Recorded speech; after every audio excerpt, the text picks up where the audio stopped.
I'm David Paton. I'm one of the directors of BioR. The problem that BioR is trying to address has two components to it. One of them is how do you actually put back diverse habitat that supports the wildlife.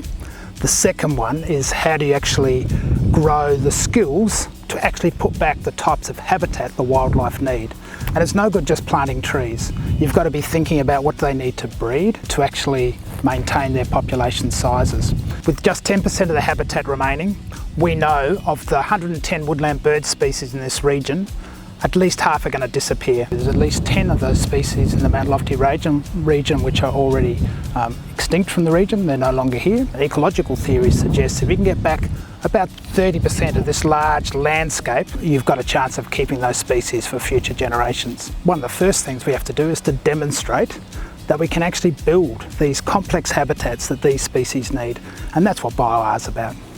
We'll work for extended periods of time on the habitats we're producing just to get the right outcome. Now, most planting programs just plant the trees, look after them first 2 or 3 years and then walk away. We differ in that sense. So one of the things we've got in the background here are areas which have been graded to take away the topsoil, takes away the weed seeds, any chemicals those weeds might have put there which might inhibit other plants growing. What BioR is hoping to achieve here is to actually put back additional habitat on around about 300 hectares that can actually support the birds. This 550 hectare farm has 160 hectares of it where we've fenced out the kangaroos. It suddenly changes how you put in plants. The plants don't get eaten, which means they have a much better chance of establishing. And what we've also found by getting those kangaroos out, the little bits of remnant vegetation are suddenly coming back to life again. Some of the work we've been doing is looking at pollination rates.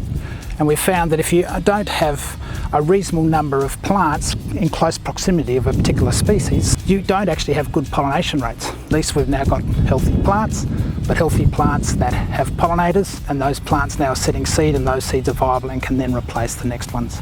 The research isn't done by people like me, it's done by younger people. They could be young postdoctoral students, had honours students looking at some of the reptiles going under tiles. That's actually been great. We have blogs and other things which are sending out information about what the findings have been from the monitoring programs and everything else. The general public, I think, is really concerned about biodiversity loss, species loss, but they almost feel helpless about what they can do. For the last 20 years, the government's investment for the environment has actually decreased dramatically. Sometimes you've got to show the government that this is what's needed. If you've got your wildlife in your area, you've got places which help your health, but you've also got healthy tourism industries and so forth. It's also about engaging the community to get them to own it, because if they don't own it, this won't happen. Governments won't invest in this. The community wants this to happen. The amount of land and water that is set aside to support our lives as an individual is around about 7 hectares. If the whole population of the world had 7 hectares, you'd need probably 4 worlds. We've got to learn to live sustainably in the thing in a way that doesn't actually detract from all the other species that share Earth with us. Connections don't have to be the physical connection of putting the plants in the ground. It can be that sort of monetary contribution which is I'm paying to offset my ecological footprints. It's not that costly.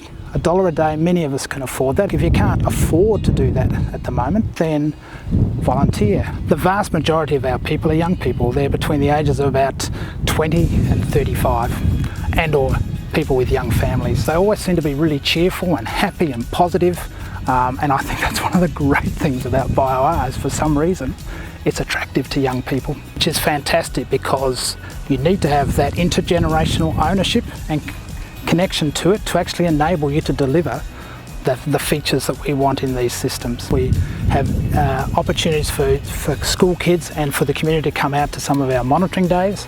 Those events, I think, are actually how we get some of the local community to start thinking about these issues. The great thing I see about the 10x10 Philanthropy initiative is that it actually tries to take worthwhile entities and brings them together and exposes them to new audiences. Right at the moment, we can still make a difference and we can still get back to something. It might take a couple of 100 years, get back to something which is, without climate change, without those threats.